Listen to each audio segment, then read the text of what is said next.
Hello, everybody. Welcome. Hey, you know what? It is the last day, and it's the afternoon, and we're almost the last session, and you're still here. Thank you. We appreciate you. We'll give you the $10 after the show. We made a pact that we were going to dance out on stage. Nobody did.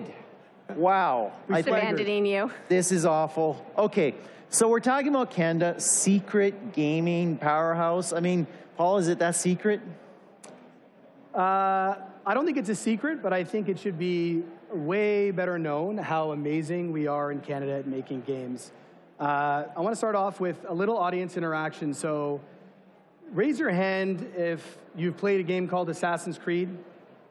Keep your hands up, by the way. Don't put them down. Assassin's Creed? Assassin's Creed. Next one. Has anybody played a game called NHL? A few more hands up. What about EA Sports FC, formerly known as FIFA? Just a small little soccer game. Okay. 2 more. All right. What about a little-known game called Grand Theft Auto? Call of Duty? Okay. So the point here is pretty much everybody's hands are up. Now put them down. How many of you know that those games are either entirely made here in Canada or co-produced in Canada? Oh, I knew that.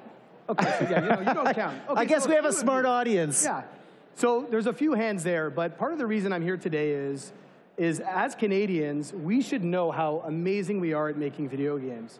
You know, Canada, we punch above our weight. We are, I think, the best place in the world to make games. We have 821 studios coast to coast, 34,000 full-time jobs, 11,000 of those here in BC alone. And the industry keeps growing. So we have, yeah, applause is good. But not enough of us know this, and not enough of us are celebrating it. You know, here in Canada, we tend to be humble. We do know that we're good at certain things. We have this auto industry out east. You know, we have the resources. Everybody loves to talk about critical minerals, which are great. We also tend to know that we punch above our weight with music and television and our comedians. But we're so good at making games, and I think it's important that we all celebrate it and do what we can to keep it going. You convinced me. I mean, like, I know there's a lot of Canadian studios, and I know there's a lot of international studios, big global studios that have people or teams or big buildings, 2,000 people even here in Canada. But that's pretty cool. I didn't know Call of Duty. That's a massive freaking game, mobile and desktop console. That's awesome. Jeanne-Marie, I want to ask you to talk about your journey a little bit, because that kind of exemplifies what we're talking about here, going through a bunch of different big name studios and then doing what you're doing. Tell us your story. Yeah, I think I'm really fortunate to have had sort of an interesting path where I got to see a bunch of the different parts of the industry. I started out in Alberta at BioWare Edmonton, which at the time was the only studio that really existed in Alberta. So I got to feel what it was like to be part of a small studio in an area that didn't really understand that video games were an industry at the time. Then I came out to Vancouver to work at EA Canada, which is this massive campus. Never heard of it. 2,000 people.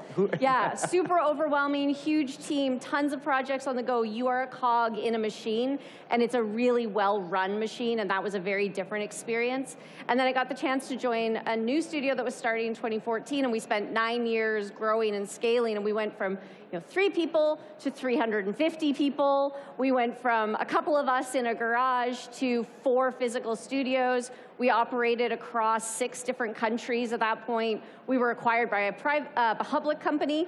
We spent a couple of years as part of a public company, and that's an interesting place for a game company to be. Then we spun back out and were invested in a private company again. So over the last, call it 18 years, I've had this chance to see all the parts of the Canadian industry, the different sizes and the different ways that you can operate. And I think that when people think about the Canadian games industry, they're underestimating how much of us is already here. To Paul's point, we are a powerhouse, and we're not a powerhouse that talks about it very often. We don't brag about ourselves or the size of our studios, but Vancouver and Montreal especially are these deep industry hubs that attract a ton of attention from around the world, and they are great places where people can move between studios as well. In Vancouver, we talk about EA Canada as being sort of our anchor studio.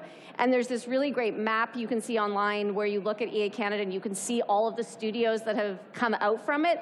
And there's at least 40 different studios that you can attribute back to folks working at EA Canada, and we often joke that like, you can't be a Vancouver game dev unless you've done a tour over at EA Canada. This morning from Relic, Justin, and he's part of the alumni as well. That's right, and they're phenomenal at teaching junior folks and raising folks up to that point where they're ready to go out on their own. And because we have that here in Vancouver, we have Ubisoft doing a similar thing out in Montreal.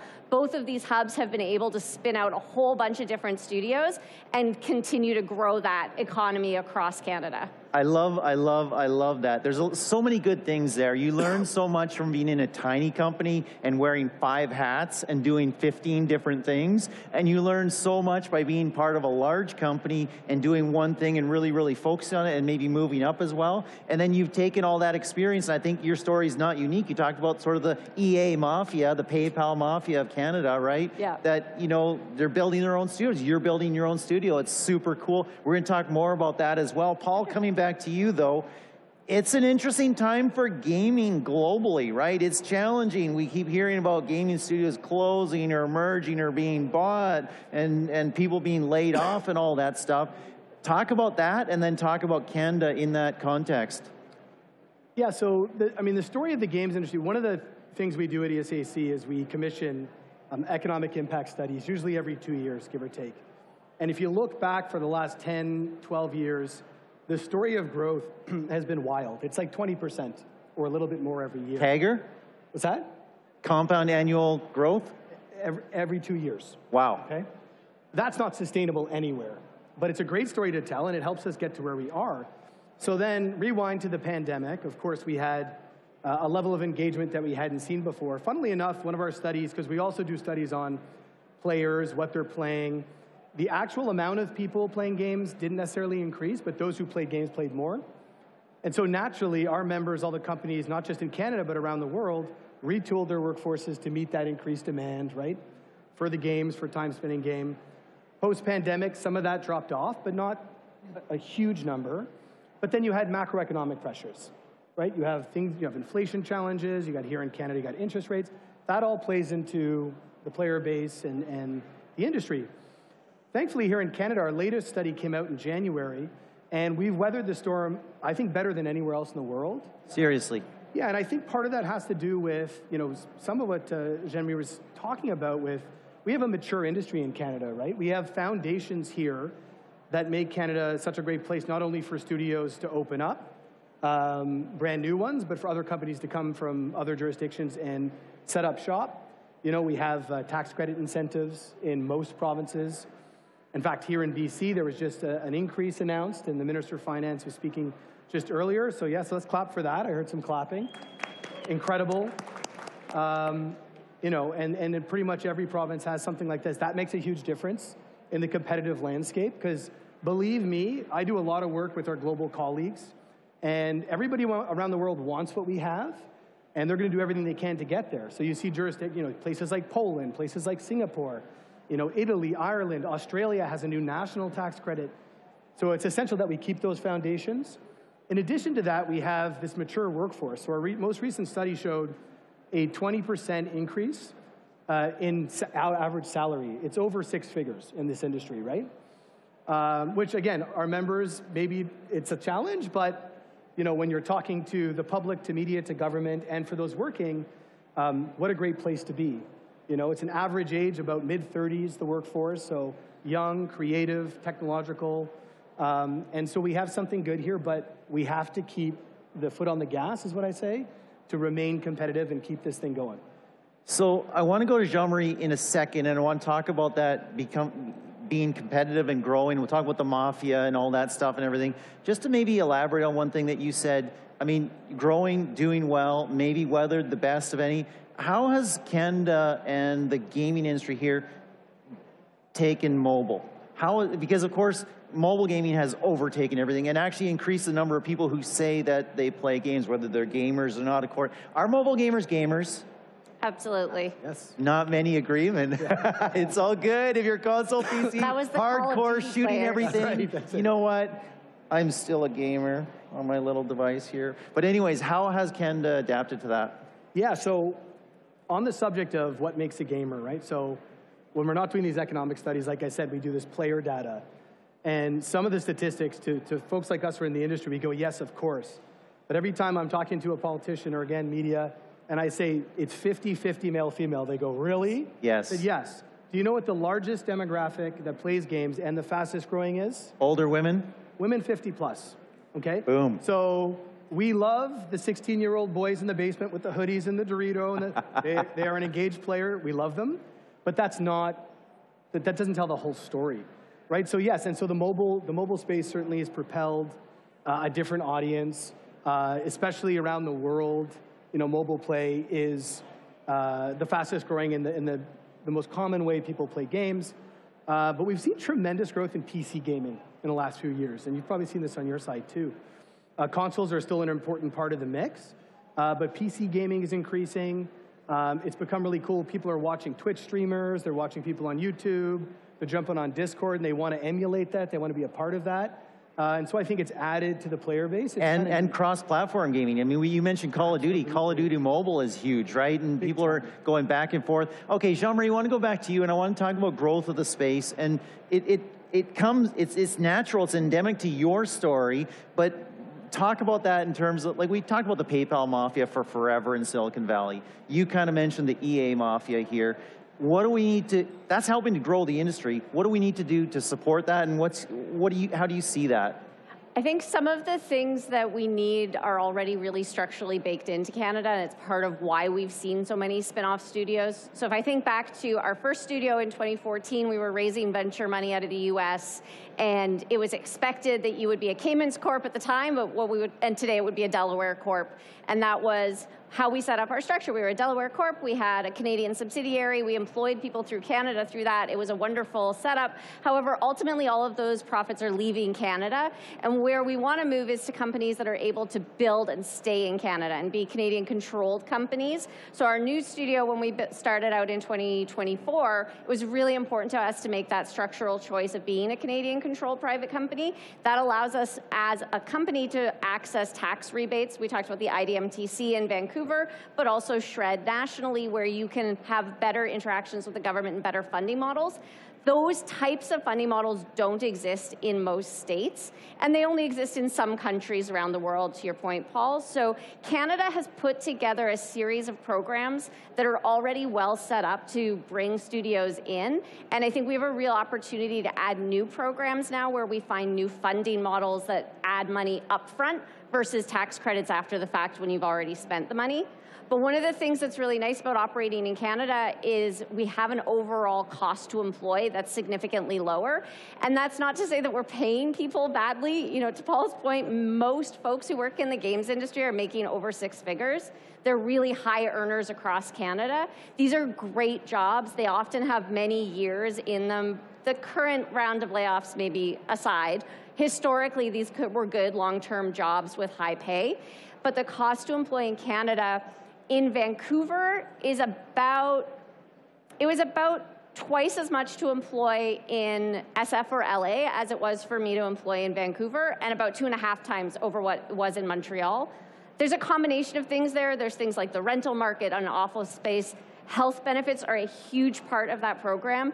And I think when Paul mentions, like, Canada weathered the COVID pandemic in the games industry well compared to other countries, part of that was that our country had a lot of support systems for people through the pandemic, that they were able to stay in their jobs, work from home with high-speed internet, access their health benefits, have their jobs continue online until it was safe to go back to the office. And we were able to do that a lot sooner in most of Canada than in the US. So we had all of these stacking advantages in Canada that allowed us to keep our industry strong over the course of the last couple of years, start to grow out new studios, and continue on from here. I think what she's saying is a strong social safety net is good for business. Yes. Wow. Surprise, I know, surprise. shocking. Surprise, surprise. Paul, more on the investment scene? Yeah, I mean, one of the things, in addition to what Jeanne-Marie was saying about the advantages, talk a bit about talent, right? So the talent advantage. So yes, incentives, existing studios, but we've been developing talent over the course of 10, 15, 20 years, to the point where in our most recent study, part of the reason the salaries are increasing is that we're maturing as an industry. And what that means is a lot of this talent is able to lead projects, right, to innovate. We also here in Canada, and here's another advantage, have really effective, high-skilled immigration programs. And it's not only permanent immigration, it's also the temporary foreign working program. And I know that the acronym TFW has become a bit of a four-letter word in political parlance in the last year or so. But part of the work that we do and our partners at DigiBC and elsewhere is make sure that the federal government understands when you're dealing with high skilled talent, there's something called the Global Talent Stream, which our association helped the government build years ago. It's still critical for the industry, right? Because you're bringing in people from all over the world at the very highest level. They come in, they train teams up, and really often they stick around. They stay. You know, their families come here, they start families, and a lot of those people are the ones who are splintering off the larger companies and starting their own studios. So it's really, those are a critical part of the mix. Just want to speak a little briefly about, on the investment side, again, the global opportunity. So I talked about the GDP here in Canada. I talked about the job numbers, the studios. The global industry for games annually, take a guess in billions. What do you think it is, John? Not to put you on the spot. Oh, you put me on the spot here. 98. That's a good guess. It's a pretty good guess. It's 260 billion Canadian. That's not even a good guess. I was like 33% of the... It's a good guess because you basically nailed the film number. So you take film, you take television, not television, I'll say film and music, because TV is big. It's bigger than all that combined. And you look at the US market alone, it's bigger than pro sports and music combined. So think about all the revenue, all the professional sports league, all the music, games are bigger. So why does this matter? Again, with the context of Canada and our industry, we are making games that people are playing. We are taking advantage of that, but the market is huge, and there's even more we could be doing. Mm-hmm. Jeanne-Marie, let's come back to you and talk about the future, and then we'll ask Paul the same question. How do you see the future? I mean, games is still a super tough business, right? I mean, like, you have people who have played games for a decade straight, even longer for some of these big titles that we're talking about. You're building new games, because guess what? You love games. You want to build games. You want to make games that people love and have, but you've got to pry them off of the games they're on. They can't play more 24/7, right? Talk about the future and how you see the future of game development in Canada. Yeah, it might be the hardest time to get a game noticed in the industry that it's ever been right now. If you're a new studio facing down that launch date, it's unnerving. The old playbooks don't necessarily work the way that they used to. We're in a moment where the market has matured, and we're looking now for that like next innovation to bring the market to the next level, and what are the new ways that we can talk to people.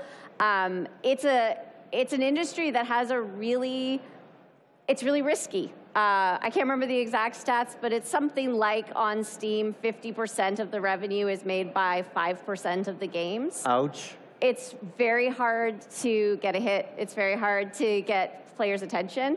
But when you do, and when you're able to capture, it's a huge industry and a huge opportunity.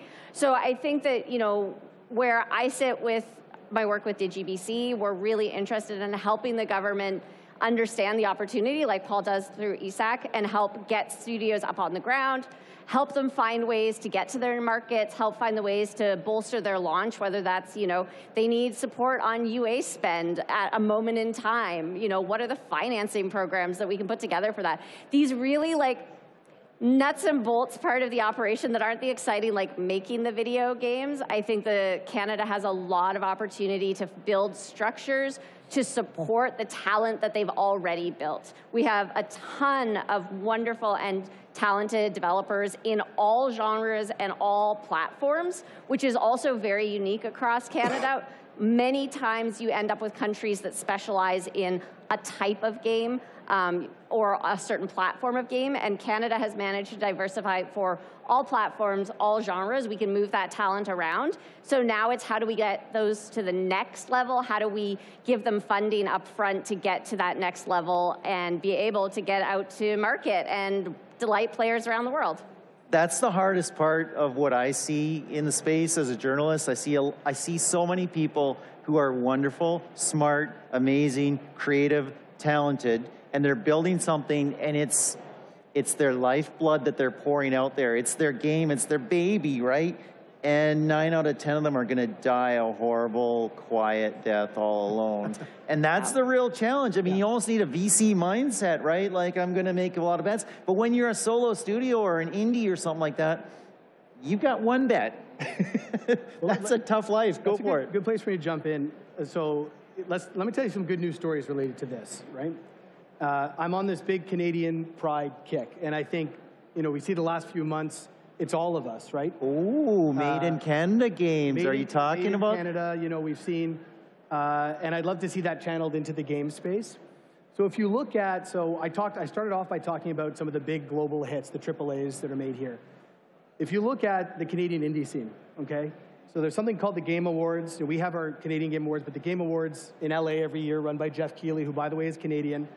It just celebrated its 10th anniversary. I did a little bit of a scan because I knew a lot of Canadian games, indies have done well. And I actually, when I did my research, I was astounded with how many have won. So last year, a little game called Balatro, okay, won Indian Game of the Year. Also nominated for Game of the Year, made by one. Indie Game of the Year and nominated for Game of the Year. Made by one guy in Saskatchewan. How often does that? Okay. Wait, one guy. Let me keep going. The year before, Sea of Stars won Indie Game of the Year, a wonderful RPG made in Quebec City by about 30 people. 2021, Canada Bridge of Spirits, Indie Game of the Year, Canadian game. Cuphead, 2017, made in Oakville, my hometown.